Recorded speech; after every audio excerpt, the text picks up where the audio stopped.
한 주간 동안 잘 보내셨습니까? 예. 이 말에 대한 의미를 제가 말씀드렸죠. 예. 한 주간 동안 잘 보내셨습니까? 이 말은 이 세상에서 하나님의 나라의 백성으로 잘 사셨습니까? 뭐 그런 인사라고 했습니다. 뿐만 아니라 모든 것이 하나님의 은혜라는 것을 알고 항상 기뻐하고 쉬지 말고 기도하고 범사에 감사하며 살았습니까? 라는 인사하자고 그랬습니다. 그죠? 특별히 지난 한 주간에는 이 민속의 명절인 추석이 끼어 있었던 주간입니다. 명절을 지내면서 여러분 하나님 나라의 백성답게 사셨는지요? 또 2019년 한 해 중에 오늘까지 살아온 것이 하나님의 은혜임을 알고 항상 기뻐하고 또 기도하고 또 감사하며 그런 사는 한 주간이 되셨는지요? 그런 의미를 두고 한 번 더 인사합시다. 옆에 분과 한번 인사합니다. 한 주간 동안 잘 사셨습니까? 인사합니다. 시작. 한 주간 동안. 예, 한 번 더 인사합니다. 맨날 한 주간 동안 이렇게 인사합니다. 추석 명절 잘 보내셨어요? 이건 좀 새롭죠. 시작. 추석 명절 잘 보내셨죠? 예, 감사합니다. 제가 지난주에 설교를 뭐로 했는지 기억나시죠? 샤켄 하시는 하나님, 예, 임마누엘 하나님에 대한 말씀을 드렸습니다. 하나님은 지금도 우리 가운데 거하시며 히브리 말로 샤켄이라 그랬습니다. 그죠? 그리고 하나님이 우리의 삶에 적극적으로 개입하시고 간섭하시고 그리고 우리의 삶의 문제를 직접 해결해 주시는 일하시는 하나님, 역사하시는 하나님이라는 사실을 믿고 한 주간 동안 사시기 바랍니다. 그렇게 지난주에 설교를 했습니다. 때로는 우리의 삶에 풍랑이 일어나고 또 물결이 치고 그래서 그 물이 배 안으로 들어와서 내가 탄 이 배가 침몰하는 가라앉을 것 같은 그런 위기가 있다 할지라도 여전히 하나님은 우리 가운데 거하시고 샤켄 하시고 그죠? 우리와 함께 하시고 임마누엘 하시고 그리고 우리가 당하는 이 위기의 문제를 적극적으로 개입하시고 간섭하실 뿐만 아니라 직접 해결하시는 일하시는 역사하시는 은혜로우신 하나님이다 라는 것을 믿고 살자고 했습니다. 그래서 오늘 우리가 만나면 무슨 이야기 하자 그랬어요? 내가 지난 한 주간 살았는데 하나님이 우리 가운데 내 가운데 샤켄 하시고 하나님 나와 임마누엘 함께 하시고 내가 이런 어려운 일을 만나고 내가 이런 문제가 있었는데 하나님이 그런 일들에 간섭하시고 개입하시고 일하시고 역사하셔서 내가 오늘 여기 오게 되었어 라는 무슨 이야기? 그분의 이야기, 하나님, 예수님, 성령님 이야기가 풍성한 한 주간의 삶이 되자고 말씀드렸습니다. 과연 여러분의 삶이 그분의 이야기로 풍성해진 한 주간이었는지 궁금합니다. 사실 그분의 이야기는 우리의 삶 속에서 끝이 나지 않습니다. 내가 살아서 이 땅에 사는 순간순간 그분이 샤켄하시고 내 삶에 간섭하시고 개입하시고 일하시고 역사하신다는 것입니다. 그래서 그분의 이야기는 내가 민감하기만 하면 내 속에서 계속 샘솟는 샘물이에요. 그분의 이야기는. 문제는 그분이 일하지 않는 것이 아니라 내가 민감하지 않는 거예요. 그분이 일하지 않는 것이 아니라 내가 민감하지 않는다는 거죠. 다시 한번 여러분들에게 부탁하고 또 축원하는 것은 여러분의 영적 민감함이 계속되어져서 하나님이 여러분을 향한 샤켄 그리고 임마누엘 그리고 역사하시는 그 하나님의 이야기들이 여러분 삶에 풍성해지기를 주님의 이름으로 축원합니다. 자, 오늘은 여러분의 정체성에 대해서 오늘 본문의 말씀을 통해 살펴보려고 합니다. 말씀드린 것처럼 지난 주간에는 하나님의 정체성을 말했습니다. 하나님이 어떤 분이냐? 지난 주간에는 샤켄 하시는 하나님, 우리 가운데 거하시는, 우리를 위하여 일하시고 역사하시는 하나님이다고 말씀을 드렸습니다. 오늘은 하나님의 정체성에 비해서 오늘 우리의 정체성, 사람의 정체성, 여러분의 정체성이 뭐냐를 오늘 이 본문의 말씀을 통해서 함께 살펴보려는 겁니다. 여러분은 어떤 사람입니까? 우리는 어떤 사람입니까? 정체성을 규정하는 데는 여러 가지 방법이 있어요. 너 누구니? 라고 물어볼 때 그 대답하는 여러 가지 근거가 있다 이 말입니다. 내가 누구냐를 정체성을 밝히는 근거가 있다는 거죠. 예를 든다면 그 사람이 하는 일을 보고 그 사람의 정체성을 결정하는 거죠. 그죠? 그러니까 아이를 가르치면 그 사람의 정체성은 뭐예요? 선생님이라는 정체성이죠. 그렇죠? 또 운전대를 잡고 운전하는 사람, 그 사람의 정체성은 기사님. 이처럼 그 사람이 뭘 하느냐에 따라서 그 사람의 정체성이 규정되는 겁니다. 또 다른 방법으로 그 사람의 정체성을 결정합니다. 그것은 그 사람의 형편을 보고 그 사람의 정체성을 결정하는 거예요. 그 사람의 형편, 그 사람의 모습을 보고 정체성을 결정합니다. 그러니까 예를 들면 하루 종일 아무것도 안 하고 노는 사람 보고 뭐라 그래요? 백수라 그럽니다. 그 사람 정체성이에요. 그렇잖아요? 예. 좋은 차를 타고 화려한 옷을 입고 큰 저택에 거하는 사람의 정체성은 뭐예요? 와, 그 사람은 부자구나. 예? 복 받았구나. 뭐 이런 이야기를 합니다. 특별히 많은 사람들이 그 사람의 물질적인 형편, 그 사람이 살아가는 물질적인 형편을 보고 그 사람에 대한 정체성을 이렇게 규정합니다. 야, 그 사람 진짜 복 받은 사람이야. 이렇게. 하지만 정말 그럴까요? 정말로 그 사람의 형편을 보고 그 사람의 정체성을 규정할 수 있느냐? 그 말이에요. 저는 오늘 본문을 보면서 저와 여러분의 정체성을 살펴보려는 겁니다. 오늘 본문의 내용은 이런 겁니다. 우리가 이미 알다시피 아브라함에게는 두 아들이 있었어요. 그죠? 먼저 난 아들이 이스마엘이고 그 다음에 난 아들이 이삭이었습니다. 그래서 아브라함에게는 하갈을 통해서 이스마엘이라고 하는 아들이 생겼고 사라를 통해서 이삭이라고 하는 아들, 이 두 아들이 있었습니다. 근데 뒤늦게 태어난 이 이삭이 젖을 떼는 날에 아브라함이 큰 잔치를 열었다 그랬습니다. 그리고 난 다음에 이 잔치 때에 무슨 일이 벌어졌냐면 이 먼저 태어난 하갈의 아들인 이스마엘이 이삭을 놀렸다 그랬습니다. 어떻게 놀렸는지는 모르지만 하여튼 놀렸다. 이렇게 이제 놀렸다라는 말이 원문에 보면 비아냥거렸다 이런 의미입니다. 비아냥거렸다. 그러니까 동생을 향하여서 뭐 비아냥거렸다 뭐 이렇게 표현하는데 제가 영화를 보니까요 이렇게 그 칼싸움 아이들이 이렇게 칼싸움 하는 거 있잖아요. 칼싸움 하는데 이게 이제 이삭이 그 칼싸움에 별로 잘 못한 거지. 그래서 이제 그 형이 이제 동생 보고 야, 니 뭐 그래가지고 니 목숨이나 지키겠냐 뭐 이런 식으로 대사를 하는 그런 그 멘트가 있었습니다. 이제 뭐 그런 유죠. 그러니까 자기보다 늦게 태어난 동생을 바라보며 자기보다 못하는 동생을 비아냥거리고 욕했다. 뭐 그런 의미가 담겨 있었습니다. 근데 이렇게 동생을 업신여기고 비아냥거린 업신여기는 이런 그 이스마엘을 누가 봤느냐? 이 이삭의 어머니야 사라가 본 거예요. 그리고 화가 나가지고 남편한 아브라함한테 가가지고 이 하갈과 이스마엘을 집에서 쫓아버렸습니다.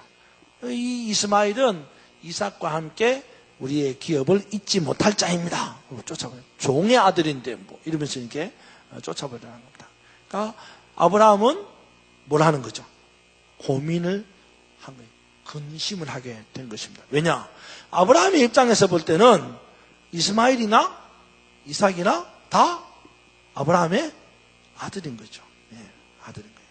그 두 아들인데, 그것도 장남인데 이스마엘이, 그죠? 예, 첫째 아들을 보고 밖으로 쫓아버리라 그러니까 아주 광야로 나갔다가 죽을 게 뻔한데 근심이 되죠. 걱정이 되죠. 그래서 근심하고 있는 차에 하나님이 나타났습니다. 아브라함에게 나타나가지고 야, 근심하지 마라. 응? 그리고 이삭에게서 난 자라야 네 씨를 이을 자이고 하나님의 나라의 자녀가 된다 라고 약속을 하시면서, 그러나 이스마엘도 내 씨이기 때문에 내가 그에게 복을 주어서 큰 민족을 이루게 하겠다. 걱정하지 말고 쫓아봐라. 그래서 이제 이 아브라함이 하나님 말씀하시니까 그냥 가죽 한 부대 떡 해가지고 하갈과 이스마엘을 쫓아버렸어요. 그래서 이제 하갈과 이스마엘이 물 한 가죽 부대 떡을 들고는 쫄래쫄래 밖으로 쫓겨나서 광야로 갔습니다. 부엘세바라고 하는 광야로 갔어요. 광야에 뭐가 있겠어? 아무것도 없죠. 햇빛만 내리잖아요. 그래서 광야에서 본문에 보니까 헤매다가 결국 가져간 물은 다 마셔버리고 먹을 것도 없게 되고 결국 광야에서 죽게 될 판이 된 거예요. 그래서 이제 이렇게 하갈이 자기 아들 이스마엘이 목말라 갈증으로 죽게 될 것을 못 볼 것 같으니까 이 이스마엘을 환상수, 그러니까 이제 떡잎이, 나무잎이 큰 나무 밑에다가 갖다 놓고는 그나마라도 견뎌봐라 이러고는 참 멀찌감치 화살을 쏘면 떨어질 만한 그 멀찌감치 가가지고 그냥 대성통곡하고 우는 거죠. 왜? 하나님 이렇게 우리를 죽도록 버려주시겠습니까? 울고 또 이 이스마엘은 또 그어서 또 배고프고 목말라서 또 울고 그래 막 그냥 쌍나팔을 대고 하나님께 우는 거죠. 그러니까 하나님이 나타나신 거예요. 나타나서 이 하갈에게 말합니다. 뭐냐면 내가 네 아들의 소리, 이스마엘의 소리를 들었다. 걱정하지 마라. 이스마엘도 살 것이고 내가 이스마엘에게 복을 주어서 큰 민족을 이루게 하겠다. 결국은 하갈이 눈이 떠가지고 밝아져가지고 그 주변에 있는 못 봤던 샘을 발견하게 되고 그 샘물을 퍼서 이스마엘에게 먹여갖고 이스마엘이 살았고 이스마엘은 광야에서 활 쏘는 자가 되었고 또 이 하갈이 이스마엘을 위해서 애굽 여자를 구해다가 아내로 주었다. 이런 이야기가 본문에 나와 있는 겁니다. 자, 근데 이 본문의 이야기를 결론을 지으면 이거예요. 하나님이 이스마엘에게 복을 주셨다, 안 주셨다? 여러분 생각에. 명절이 너무 피곤해서 그냥 계속 하나님은 사랑하는 자에게 복을 주신다고 잠을 주셔서 그냥 계속. 어때요? 여러분 생각에 이스마엘이 복을 받았다, 안 받았다? 말 안 하면 50점. 그런 거예요. 이 근동지방에서의 제일 큰 축복이 뭐라 그랬어요? 자녀의 복입니다. 물질은 그 다음이에요. 애를 몇 명 데리고 살았냐, 몇 명 데리고 있느냐, 이게 이제 자녀의 축복이거든요. 근데 이 하나님이 이스마엘에게 약속을 하셨는데 무슨 약속입니까? 큰 민족을 이루겠다. 나중에요, 이스마엘도 12지파의 조상이 됩니다. 이삭도 12지파의 조상이 되잖아요. 이스마엘도 12지파.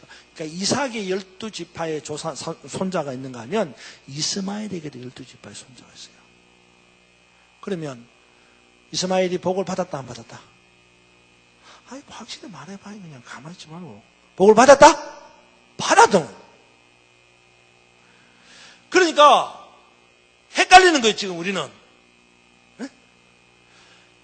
집에서 내쫓긴 이스마엘이 광야에서 죽게 되었는데 하나님이 나타나서 샘물을 발견하게 하고 그 샘물로 마셔서 살려주실 뿐만 아니라 그것도 모자라가지고 이삭처럼 12지파의 조상이 되는 큰 민족의 아버지가 되는 복을 받았다는 거죠. 이런 생각을 해보면 이삭과 이스마엘의 차이는 뭐냐 이거예요. 이삭도 아브라함의 씨를 받아서 12지파 큰 민족의 조상이 되고, 이스마엘도 아브라함의 씨를 받아 12지파의 큰 조상, 민족의 조상이 되었는데, 둘 다 큰 민족의 조상이 되는 복을 받은 건 같다 이 말이에요. 그럼 아브라함과 이삭과 이스마엘의 차이는 뭐냐 이거예요. 앞서서 말씀드린 것처럼 어떤 사람의 형편을 보고, 어떤 사람의 형편을, 그 사람의 모양을 보고 그 사람의 정체성을 규정 짓는다고 한다면, 이삭이 받은 복이나 이스마엘이 받은 복이나 복을 받은 형편과 복을 받은 모양, 모습을 보면 다른 게 뭐가 있어요? 두 사람 다 똑같이 정체성으로 따지면 12지파의 조상이 되는 큰 민족을 이루는 축복받은 자로서의 정체성은 똑같다 이 말이에요. 두 사람이다.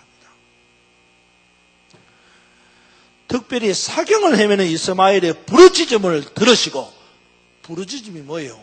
기도잖아요. 부르짖는 이 이스마엘의 기도 소리를 들으시고 죽음에서 건져주신 하나님, 그리고 그것도 모자라서 이삭처럼 12지파를 이루어가는 큰 민족의 조상이 되게 하신 하나님, 이런 측면에서 볼 때에 아브라함의 하나님, 그 다음 누구의 하나님?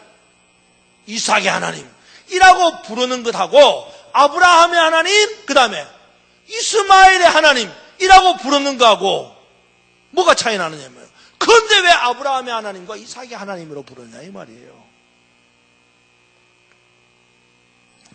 우리가 하나님을 가리켜서 아브라함의 하나님, 이삭의 하나님이라고 부르는 이유는 하나님께서 아브라함과 이삭에게 특별히 베푸신 축복을 생각하며 그렇게 부르는데, 그렇다면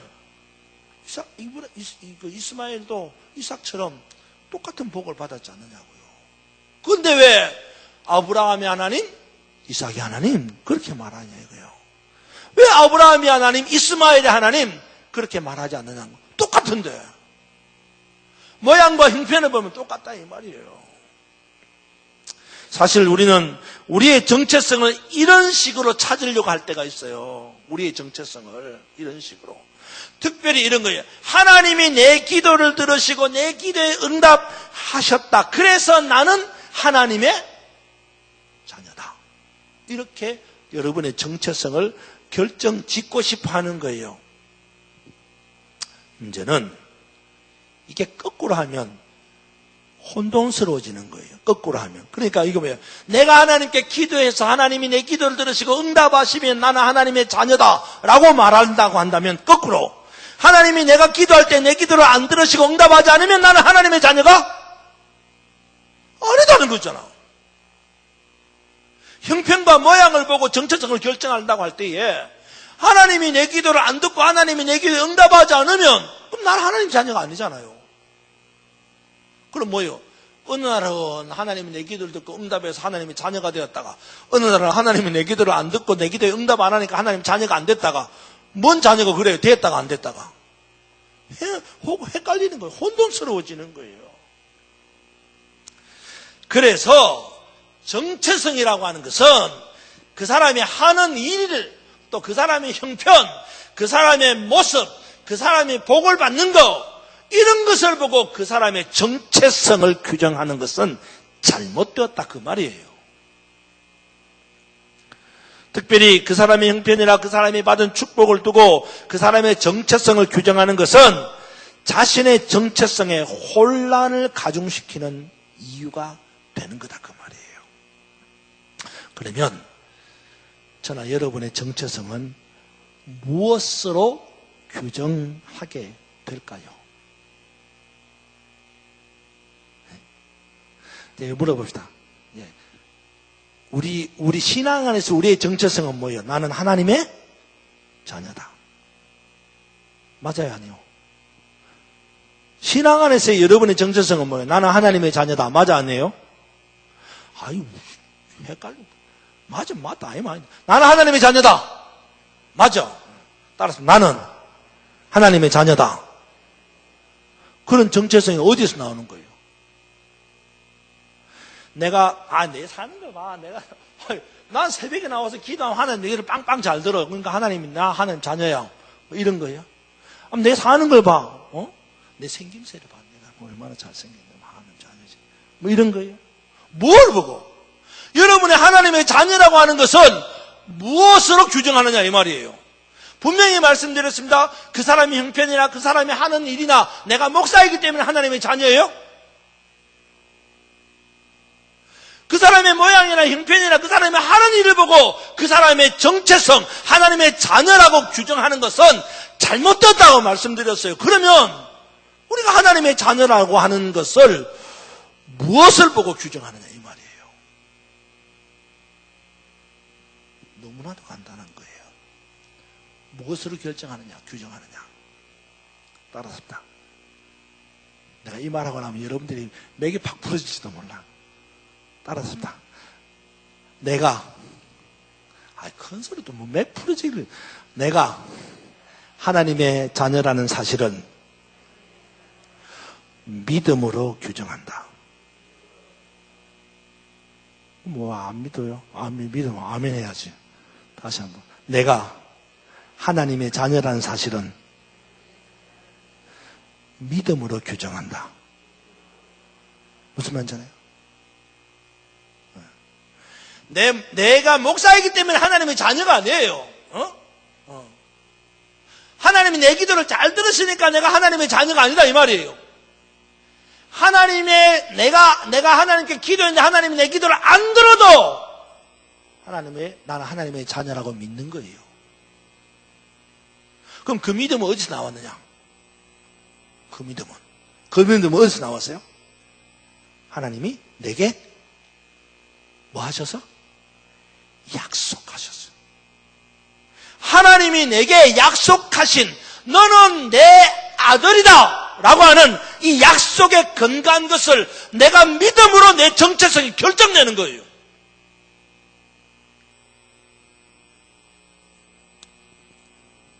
여러분 12절 한번 보시기 바랍니다. 12절 같이 한번 읽읍시다. 12절 시작. 하나님이 아브라함에게 이르시되 내 아이나 내 여정에 말미암아 근심하지 말고 사라가 내게 이런 말을 다 들으라. 이삭에게서 나는 자라야 넷이라 부를 것이라. 하나님께서 이삭을 통해서 하나님의 자녀라고 하는 것을 정해주신 거예요. 약속하신 거예요. 이것은 일찌감치 이스마엘이 태어나기 전에도 아브라함의 아들 때문에 막 마음이 조급해졌다. 뭐라고 말합니까? 하나님, 내가 데리고 있는 저 종 엘리에셀이 내 기업을 이어받을 아들이 되게 하십시오. 그랬어요. 그때 하나님 뭐라 그랬어요? 아니야. 너를 통해서 네 몸에서 난 자라야 내 아들이고 네 기업을 이을 자가 될 거야. 약속하신 거예요. 이스마엘도 아니라 그랬어요. 하나님 반드시 누구라고? 이삭이라고 말하고 이삭을 통해서 난 자라야 하나님의 자녀라고 하나님이 정하셨어요. 약속하셨다 이 말이에요. 그 사실을 믿고 나는 하나님의 자녀입니다 라고 규정하는 거예요. 근데 우리는 그렇게 안 하거든요. 우리는 그렇게 안 하거든요. 우리는 그런 거예요. 그 사람의 행색, 그 사람의 모습, 그 사람의 복 받은 것 이런 거 보면서 그 사람이 하나님의 자녀이구나 이렇게 생각한다고요. 문제는 이게 필요 충분 조건 앞으로 뒤로 똑같지 않다는 거예요. 이게 문제예요. 우리가 제일 힘들어하는 이유가 뭡니까? 나는 하나님의 자녀인데 왜 하나님 내 기도를 안 들어줘? 이런 거예요. 제가 좀 창피한 고백을 하나 할게요. 우리 집사람이 가끔 저보고 그렇게 이야기해요. 하나님 내 기도를 너무 잘 들으셔. 우리 집사람이. 그러니까 자기 기도를 잘 듣는다는 거죠. 나는 그걸 들을 때마다 약간 좀 약이 오르는 거예요. 왜? 집사람은 우리 집사람일 뿐이면 사실요. 집사람은 제가 죽으면 집사람은 집사도 아니에요. 그냥 그렇잖아요. 제가 죽으면 집사람은 집사도 아닙니다. 집사람은 제가 죽으면 그냥 교회에서 성도일 뿐입니다. 직분도 없어요. 나는 뭐예요? 이 교회? 나 뭐요? 목사잖아. 그래요. 여러분 생각에 목사가 하나님하고 더 가까워요? 성도가 하나님하고 더 가까워요? 또 대답을 안 해요, 또. 그럼 하나님 기도를 들으면 성도의 기도를 잘 듣겠어? 목사의 기도를 잘 듣겠어? 알았어요. 근데 마음이 솔직히 자존심이 상하는 거예요. 아, 하나님 왜 내 기도는 별로 안 들으시는 것 같은데 집사는 기도는 빵빵 잘 들어주고 내가 봐도 집사는 기도는 잘 들어주시는 것 같아, 하나님. 집사는 기도하면요 잘 들어주는 것 같아요. 근데 난 기도하면 기도 잘 안 되는 것 같아요. 잘 안 들어주시는 것 같아요. 그럼 내 정체성은 뭐가 되는 거예요? 네? 우리가 그런 걸 가지고 내 정체성을 규정할 수 없다는 거예요. 내가 왜 이런 향이냐면 여러분 기도하면서 기도가 하루 이틀 열흘 한 달 이렇게 돼갖고 응답받으면 얼마나 좋겠어요. 근데 1년이 되고 10년이 돼도 응답이 안 되면 그럼 어떡해요? 헷갈리는 거예요. 하나님이 살아계시나? 내가 진짜 하나님 자녀가 맞나? 뭐 이런 거예요. 그게 아니에요. 하나님 내 기도를 들으시다 듣지 않으시다, 응? 하나님 내게 응답하든 응답하지 않든 나는 변함없이 하나님이 약속하신 대로 하나님의 자녀입니다 라는 확신으로 자기 정체성을 규정하는 거예요. 믿음대로 뵐지어다. 할렐루야. 무슨 말인지 알아요? 지금 우리에게 필요한 것은 다른 게 아니에요. 지금 우리에게 필요한 것은 하나님이 내게 약속하신 그 약속에 대한 믿음이 필요한 거예요. 아시겠어요? 지금 내 형편과 내 처지를 보고 내 정체성을 정하는 게 아니라 지금 내게 필요한 것은 하나님이 내게 하신 그 약속에 대한 믿음이 얼마나 있느냐가 중요한 거예요. 이건 굉장히 정말로 이 한 주간을 살아가는 여러분의 삶에 중요한 모티베이션이 될 거예요. 무슨 말인지 알아요? 동기가 되는 거예요. 내가 지금까지 살아왔는데 나 안 돼!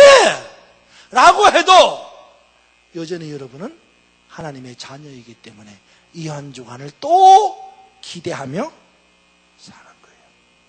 지금까지 안 되어도 관계없어요. 지금까지 안 되니까 이건 아니야가 아니라 지금까지 안 되어도 여전히 나는 하나님의 자녀라는 정체성을 갖고 있기 때문에 이 한 주간을 또 기대하며 사는 거예요. 부탁합니다, 여러분. 여러분이 갖고 있는 그 정체성은 다른 게 아니다. 믿음에 기반을 둔 정체성입니다. 그 믿음을 굳건히 하고 내가 하나님의 약속 아래 서 있는 하나님의 자녀임을 확신하고 이 한 주간 살아가는, 그래서 그 확신 가운데서 하나님이 주시는 은혜가 충만한 그런 하나님의 자녀들이 되기를 주님의 이름으로